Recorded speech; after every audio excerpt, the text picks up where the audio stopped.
Le invito a abrir su Biblia en el Nuevo Testamento, el Evangelio de Mateo, el capítulo 5 y el versículo 13. En esta serie de mensajes, sermones o estudios bíblicos, como usted quiere identificarlos, estamos hablando sobre el tema edificando sobre la roca. Y Mateo 5:13 tiene extraordinarias enseñanzas. Leámoslo. Recuerde que son palabras de Jesús. Vosotros sois la sal de la tierra, pero si la sal se desvaneciere, ¿con qué será salada? No sirve más para nada, sino para ser echada fuera y hollada por los hombres. ¡Qué versículo más sorprendente! ¿No le parece? Un pequeñín se acercó donde su mamá y le dijo: «Mamá, ¿me darías $1 si me porto bien?». Y la madre distraídamente le contestó: «Hijo, ¿por qué no eres bueno por nada, como tu papá?». Le puedo asegurar que ella no quiso decir que su esposo era bueno para nada. Pero esto sirve para ilustrar el hecho de que muchos cristianos en nuestros días son exactamente eso, buenos para nada. Y Jesús dijo que son como la sal que ha perdido su sabor, su salinidad, y que como ya no sirven para nada, son echados fuera y son despreciados, desechados por los hombres. Hoy hablaré acerca de algo que todo el mundo conoce muy bien, la sal. Casi es imposible pensar el comer huevos duros sin sal. Algunas personas les encanta poner sal en el cereal, y en términos generales, la sal es necesaria para la vida. Pero ¿sabía que la sal es un elemento compuesto? Cuando fui estudiante, una de las materias fue química. Un día en clase tomamos una pequeña porción de sodio y lo echamos en el agua, y tuvimos una explosión. Manipulábamos también el gas de hidrógeno y cloro. Y si usted está en un cuarto lleno de gas de cloro, podría morirse en muy poco tiempo. Estos dos elementos químicos son muy peligrosos. Sodio y cloro separados son elementos químicos venenosos. Y sin embargo, Dios en su química junta estos dos elementos y los transforma en clorato de sodio, o sea, en sal. Y la sal, lo repito, es necesaria para la vida. Y no puedo dejar de pensar en la química de la cruz, cómo Dios tomó la parte mortal de mi naturaleza para hacer algo completamente nuevo. Aún darme un nuevo nombre. Así como el sodio y el cloro tienen un nuevo nombre, sal. Y ahora entiendo mucho mejor las palabras de Jesús: vosotros sois la sal de la tierra. Hoy quiero hablar de los santos salados. Pero no en el sentido en que se entiende en muchos países latinos, en donde ser salado significa tener mala suerte, mala fortuna y cosas por el estilo. ¿Alguna vez se ha preguntado por qué Jesús usó esta metáfora? En realidad, ¿qué quiso Jesús decir con esta figura literaria? ¿Por qué Jesús, al enseñarles a sus discípulos las bienaventuranzas, de pronto les llama sal de la tierra? Mi amigo, primero hay que entender la importancia de la sal en tiempos de Jesús. Si aún en nuestro tiempo la sal es importante, imagínese lo importante que era en tiempos de Jesús. En ese entonces la sal pura era más valiosa que el oro, aunque usted no lo crea. De hecho, la sal pura era considerada una rara delicadeza gastronómica. La sal servía comercialmente como medio de intercambio. Y eran tan importantes las cosas y los intercambios que aún hasta nuestros días usamos en forma común la palabra salario. Y no creo que haya ninguna persona que me esté escuchando que no sepa lo que salario significa. Así que la sal era muy valiosa. ¿Por qué? Pues por lo que hacía. ¿Y qué hace la sal? Da sabor a algo, o resalta el sabor de algo. En el libro de Job encontramos esta pregunta: ¿se comerá lo desabrido sin sal? ¿Habrá gusto en la clara del huevo? Por supuesto, la respuesta es no. Así que los cristianos estamos supuestos a dar sabor a la sociedad en la cual vivimos. Tristemente, no es eso lo que está sucediendo.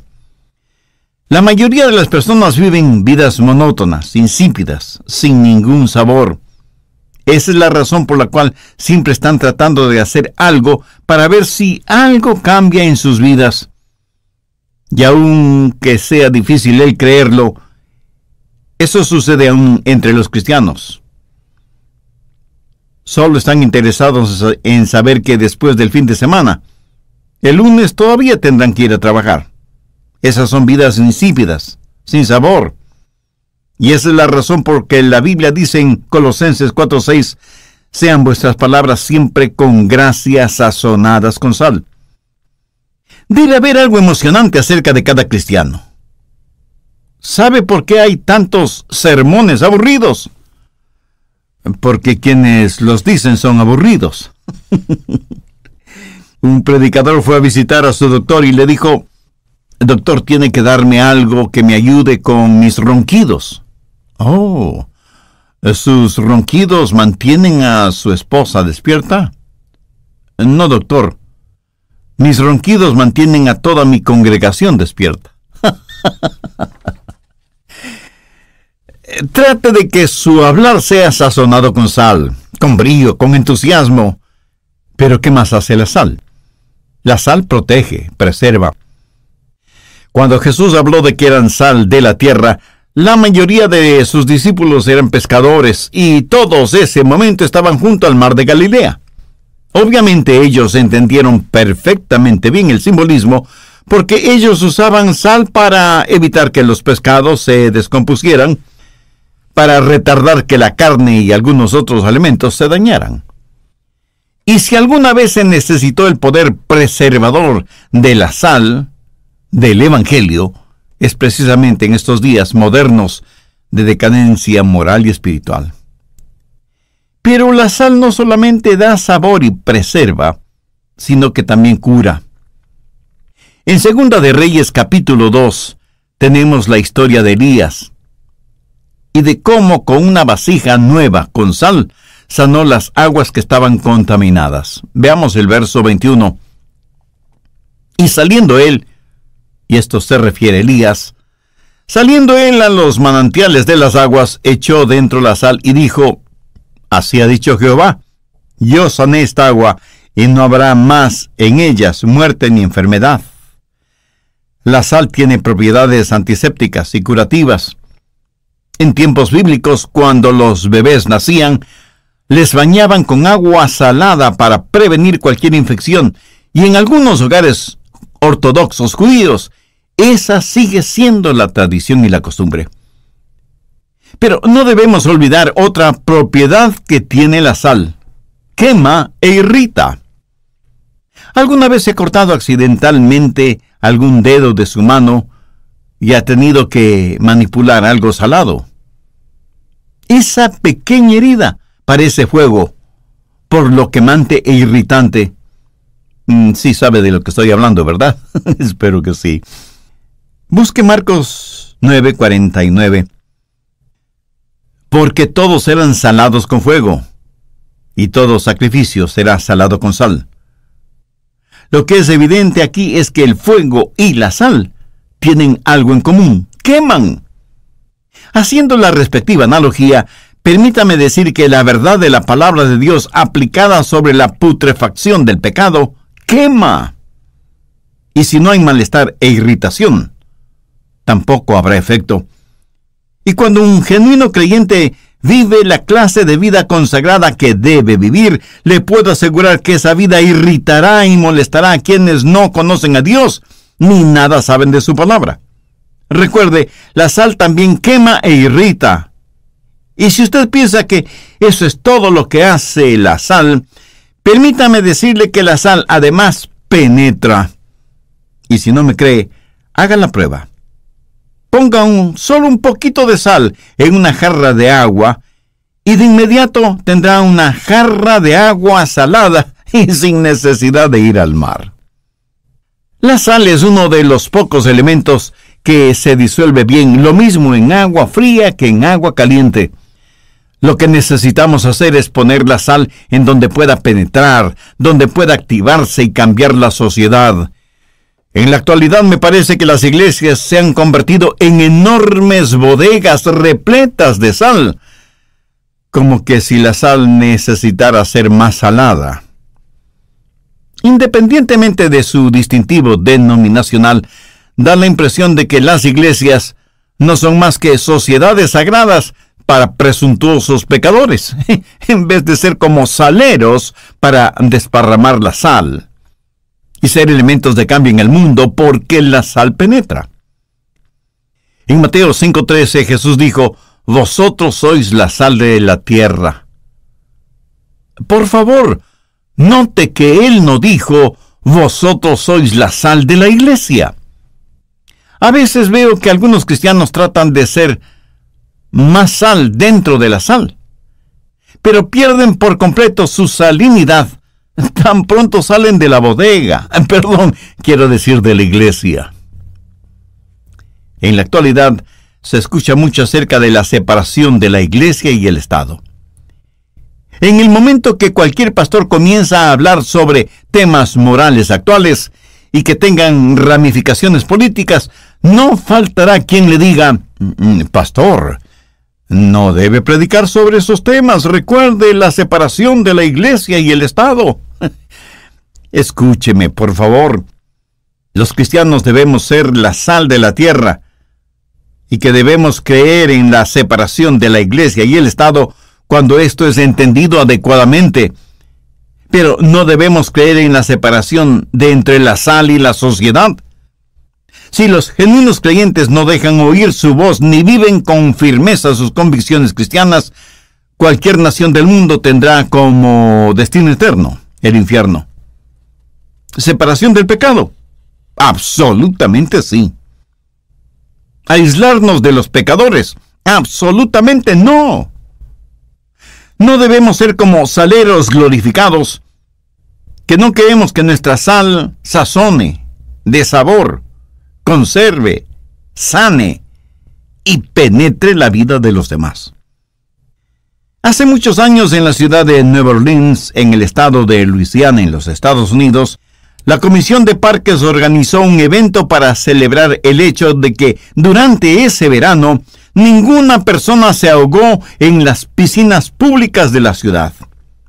Invitaron para esa celebración como a 200 personas y había como 100 personas salvavidas. Al final de la celebración, los 4 salvavidas que estaban de turno descubrieron que uno de los invitados estaba en el fondo de la piscina, ahogado. Paradójico, ¿no le parece? Un hombre se ahogó a pesar de estar rodeado de 100 personas salvavidas. Me pregunto cuántas almas se condenarán estando en nuestras casas o vecindarios y rodeados de personas que decimos ser sal de la tierra, o salvavidas, si lo prefiere. ¿Sabía que la sal contaminada se disipa? Miremos nuevamente Mateo 5:13. Vosotros sois la sal de la tierra. Ahora, por favor, ponga mucha atención en lo que sigue. Pero si la sal se desvaneciere, ¿con qué será salada? En tiempos bíblicos, obtenían la sal principalmente del Mar Muerto, en donde existe la mayor concentración de sal de todo el mundo. Cuando el sol está sobre el Mar Muerto, evapora las aguas, y el mineral que queda es la sal. Pero no es la clase de sal que usted usaría en las comidas o en su mesa.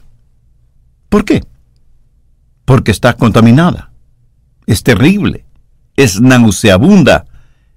Y si usted solo la probara en ese estado, la sentiría completamente amarga. Sí, es sal. Pero toda la pureza de la sal se ha evaporado, y todo lo que ha quedado son los elementos químicos y las impurezas. Como sal ha perdido todo su valor. Y no solo que ha perdido su valor, sino que es peligrosa. Si un agricultor pusiera esa sal en sus sembríos, cualquier cosa que haya sembrado se moriría. Si usted pone esa sal en el agua se envenenaría. Entonces, ¿qué hacer con esa clase de sal? Pues solamente botarla en los caminos. Usted no la pondría en sus campos de labranza porque se permearía hasta las fuentes acuíferas subterráneas y contaminaría el agua pura.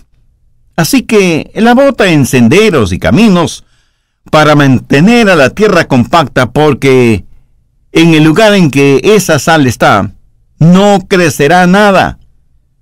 Mire lo que dice la segunda parte del verso 13 de Mateo 5. No sirve más para nada, sino para ser echada afuera y hollada por los hombres. ¿Sabe usted lo que está pasando en las iglesias del Señor Jesucristo en nuestros días? ¿Sabe lo que está sucediendo con los cristianos en esta era moderna en que vivimos? Que los ateos, los humanistas, los evolucionistas y los religiosos liberales están caminando sobre nosotros como bien les place. El hazmerreír de todos los que se proclaman políticamente correctos es el hombre o la mujer que tiene fuertes y firmes convicciones espirituales, éticas y morales. Prácticamente nos tienen bajo sus pies. Y seguramente habrá algún ingenuo que me diga, pero pastor, no están supuestos a amarnos.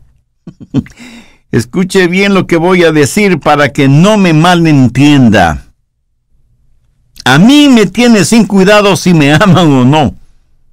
Es más, yo no quiero ser amado por ellos. Y usted me dirá, el pastor no está siendo un poquito prepotente.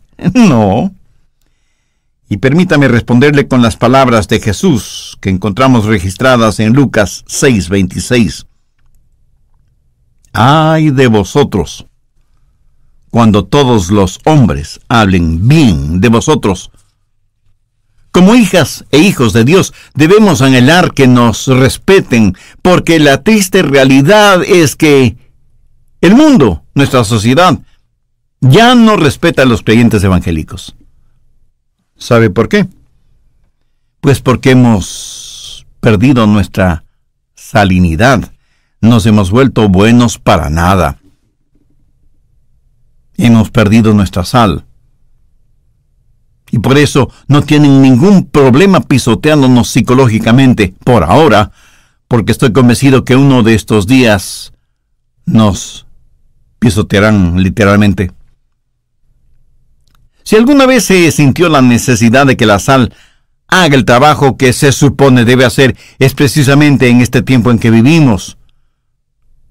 ¿O estamos esperando que corran ríos de lágrimas y de sangre para que como individuos y como nación nos humillemos y doblemos nuestras rodillas delante de Dios? La decadencia espiritual y moral de todo el mundo debe ser preocupación de todos nosotros, no de unos pocos ungidos para esa causa.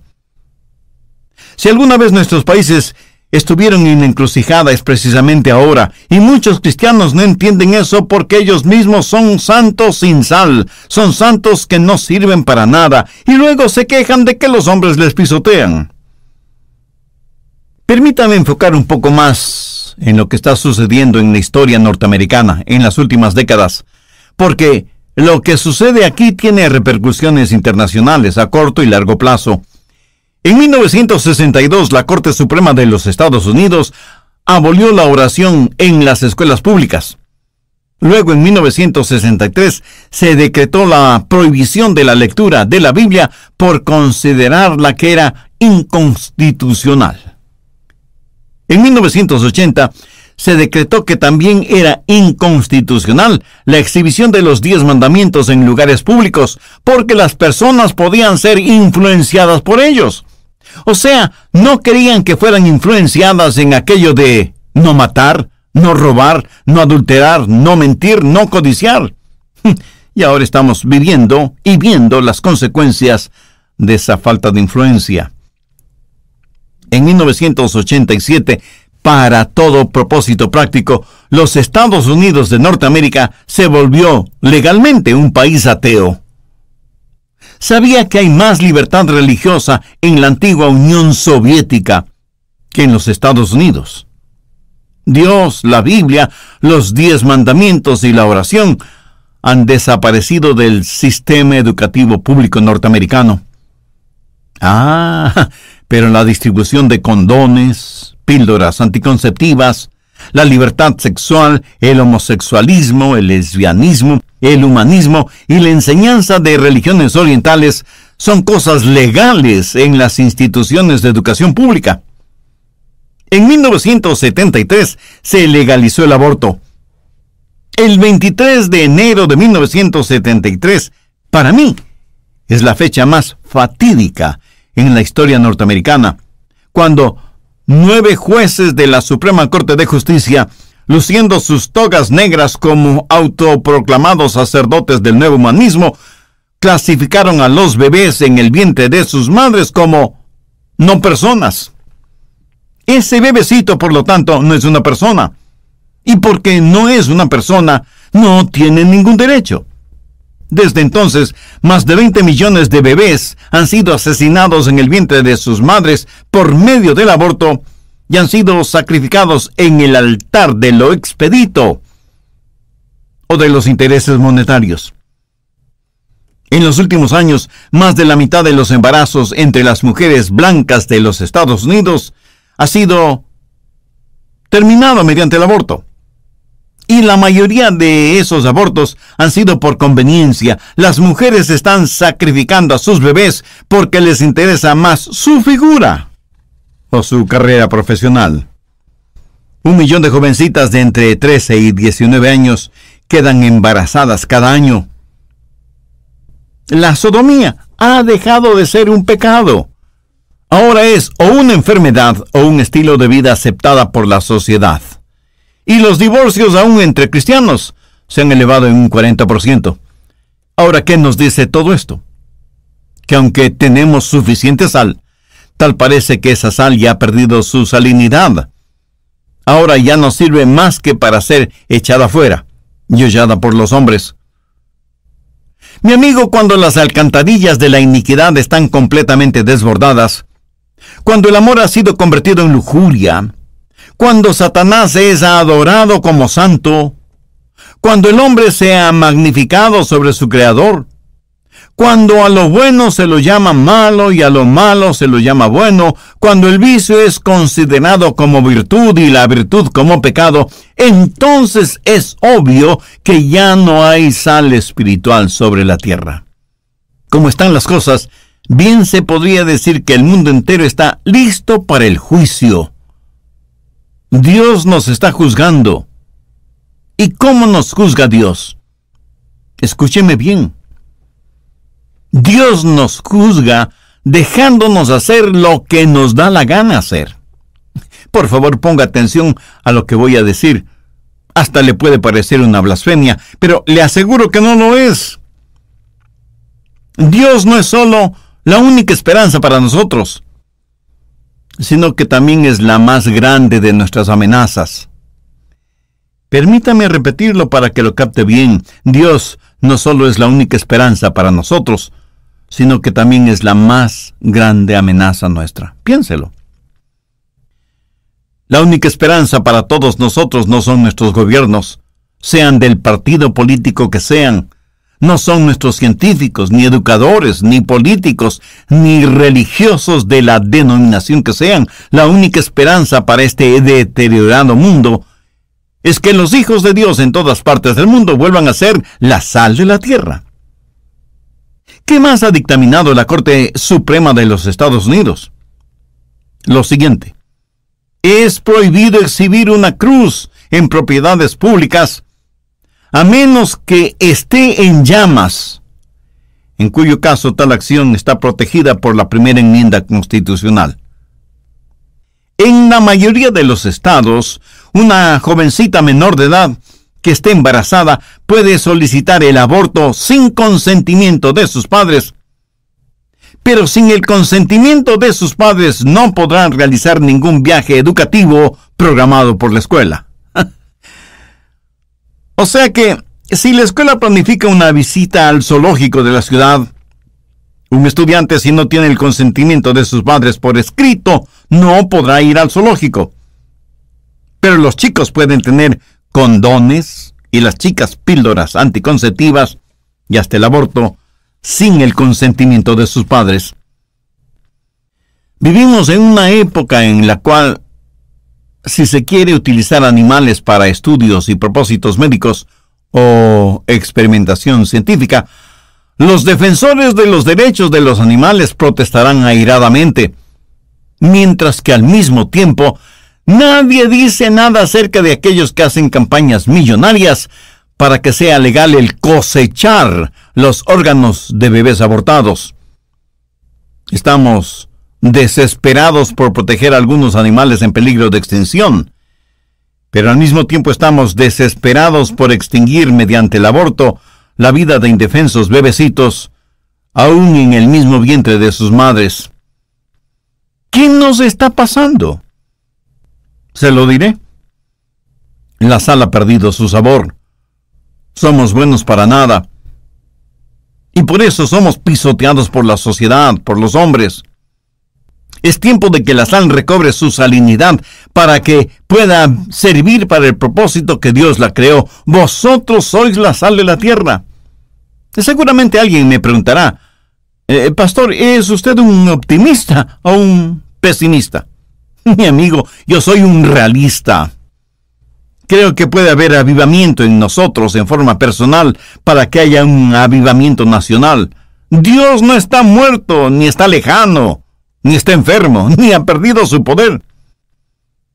Yo no sé cuándo regresará el Señor Jesucristo, pero quiero que mis hijos y mis nietos vivan en un país que sea digno de vivir. Y si usted me dice que eso es utópico porque los hombres son malvados, permítame decir algo más. Después del pecado en el paraíso, Dios nunca ha tenido que tratar sino solo con gente malvada. Es un insulto en el rostro de Dios el decir que en nuestros días no puede haber avivamiento debido a la maldad que existe. Hace muchos siglos en el Monte Carmelo, Elías propuso algo inusitado. Desafió a 450 sacerdotes de Baal. Veamos el escenario. Elías contra todos los demás. ¿Qué debía suceder? Que Dios conteste con fuego y dejar que Dios sea Dios. Y Dios envió avivamiento ahí mismo, en el Monte Carmelo. Dios envió fuego que quemó todo el sacrificio que estaba en el altar y consumió la abundante agua que rodeaba el altar y hasta calcinó las piedras del altar. Así que a mí no me vengan con el cuento de que no puede haber avivamiento. Ahora, un Dios que queme leña seca no nos llamaría tanto la atención como un Dios que quema leña completamente mojada. ¿No le parece? Dios está vivo. Y pensemos en Nínive. La gente que vivía en Nínive en días de Jonás era gente terrible, tanto que Dios iba a destruirlos. Y Dios envió a Jonás hacia Nínive. Y después de varios extraordinarios eventos en la vida de Jonás, eventos que creo que todos los conocemos, Jonás finalmente entregó a los habitantes de esa gran ciudad el mensaje del amor de Dios. Y desde el rey hasta el último de los súbditos se arrepintieron de sus pecados, y Dios tuvo misericordia de ellos. Y en Jerusalén hubo un extraordinario avivamiento. Recuerde que nunca hubo una ciudad que odiara más a Jesús que Jerusalén. Ahí crucificaron al Señor. Los oídos espirituales de esa gente estaban bloqueados al mensaje del Evangelio. Jerusalén había escuchado el mensaje de los profetas y lo había rechazado. Simón Pedro, uno de los íntimos del círculo de discípulos de Jesús, con juramentos y maldiciones negó que conocía a Jesús. Judas, otro de los discípulos, traicionó a Jesús por 30 monedas de plata. Y sin embargo, en el día de Pentecostés, el Espíritu Santo de Dios se hizo presente y esos santos recobraron su salinidad y hubo avivamiento. Y si usted cree que las cosas están muy mal ahora, piense en la Reforma Protestante en la Edad Media. Cualquier niño o niña en las escuelas dominicales de las iglesias saben más acerca de la Biblia que muchos de los sacerdotes de esos días. Era algo terrible. Sin embargo, Dios levantó a un Martín Lutero, a un Calvino y a muchos otros iniciadores de la Reforma Protestante, con avivamientos que cambiaron el curso de la historia. Y Dios puede enviar avivamiento en nuestros días. Dios puede volver a hacernos sal sobre la tierra. En la Inglaterra del siglo XVIII, el gobierno inglés era un verdadero fracaso. La inmoralidad de Francia había penetrado Gran Bretaña. El clero inglés era más conocido por sus borracheras y adicción a los juegos de azar que por su religiosidad. La iglesia era estatal, hasta que aparecieron los predicadores puritanos con la firme intención de ser sal de la tierra. Pero ¿sabe qué? Los metieron en la cárcel. El negocio de los esclavos era un negocio que florecía. Fue la época negativa en tierra bretona, y sin embargo Dios envió a Wesley y a otros de sus santos, y hubo un poderoso avivamiento en Inglaterra. Aquí en los Estados Unidos apareció un Dwight L. Moody, quien era el Billy Graham de su tiempo. Nunca antes la incredulidad se había trincherado tan firmemente que durante el ministerio de Moody. En alguna ocasión, él estuvo frente a un grupo de infieles quienes declaraban que no creían en Dios, que odiaban a Cristo y que despreciaban la Biblia. Moody no fue un hombre educado, pero de todas maneras, se puso de pie frente a esos hombres y les predicó el Evangelio de la salvación. Y el poder de Dios se derramó sobre esos hombres debido a que un hombre seguía siendo la sal de la tierra. Así que no diga que no puede haber avivamiento en nuestros días, o que es demasiado tarde para nosotros como individuos y como nación. Y así como hay pecado en Hollywood, y hay pecado en la industria pornográfica, y hay pecado en todas las esferas y niveles del gobierno, tenemos que reconocer con absoluta tristeza y vergüenza que hay también pecado en la iglesia. Busque Romanos 5:20. Mas cuando el pecado abundó, sobreabundó la gracia. ¡Qué sublime y segura promesa! ¿Qué hacer para que se haga realidad? Y Dios mismo nos da la respuesta. Si se humillare mi pueblo, sobre el cual mi nombre es invocado, y oraren, y buscaren mi rostro, y se convirtieren de sus malos caminos, entonces yo oiré desde los cielos, y perdonaré sus pecados, y sanaré su tierra. Es tiempo de hacer sonar la trompeta de advertencia. Es ya tiempo para que la sal sirva para el propósito para el que fue creada. Escúcheme. Dios usó sodio, elemento que por sí mismo es explosivo y mortal, y cloro, elemento nauseabundo y mortal, y usando su química divina, unió estos dos elementos para crear algo increíblemente maravilloso, necesario para la vida, para la preservación, para la pureza. Y el mismo Dios que usó su química para crear la sal, es el mismo Dios que por la química de la cruz le cambiará a usted y le hará una nueva criatura. Hay millones de seres humanos en el mundo cuyas vidas han sido radical y dramáticamente transformadas por Dios por medio de la fe en el Señor Jesucristo. ¿Cuántos de quienes me escuchan en este momento pueden decir, Pastor Rogers, yo soy salvo o salva? Y tengo la seguridad de que si muero ahora iré al cielo porque me he arrepentido de mis pecados, he recibido al Señor Jesucristo como mi Salvador, no me avergüenzo de dar testimonio público de Él, le he obedecido bajando las aguas bautismales y soy miembro de una iglesia bíblica y cristocéntrica. Y el Espíritu Santo de Dios le da testimonio a mi espíritu de que pertenezco a Cristo. Por eso sé que si muriera hoy, iría directamente al cielo. Si usted puede decir eso, doy gloria a Dios porque usted es mi hermano o mi hermana en la fe y estamos unidos en los lazos del eterno amor de Dios. Pero si usted no puede hacer esa declaración, necesita ser salvo ahora mismo. Las páginas del Nuevo Testamento están saturadas con la declaración: cree en el Señor Jesucristo y serás salvo. Y ese creer no significa aún estar de acuerdo intelectualmente. La palabra creer, bíblicamente, significa tener absoluta confianza. Nuestros hogares necesitan esa clase de sal. La educación en todos sus niveles, las autoridades nacionales y seccionales, los industriales, los hombres de negocio, iglesias y pastores, los deportistas, los artistas, los científicos y literatos, los pobres y los ricos, los sin educación y los supereducados.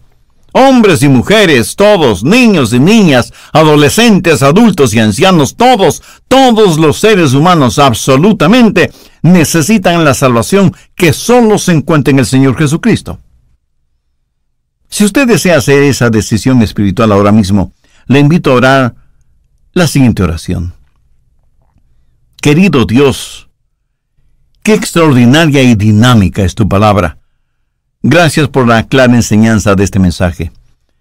Señor Jesús, porque entregaste tu vida en la cruz para pagar la deuda de mis pecados, este mismo momento te recibo como mi Salvador y mi Señor, para que me hagas la clase de persona que tú quieres que sea.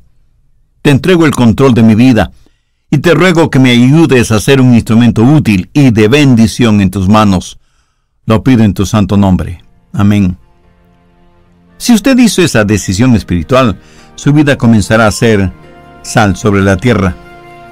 ¿Tendría la amabilidad de escribirnos contándonos acerca de su decisión por Cristo? Deseamos ser parte de su regocijo espiritual. Su carta será de ánimo y bendición para nuestro ministerio de estudios bíblicos radiales y nos dará también la oportunidad de orar por usted y su nueva vida como creyente en el Señor Jesucristo.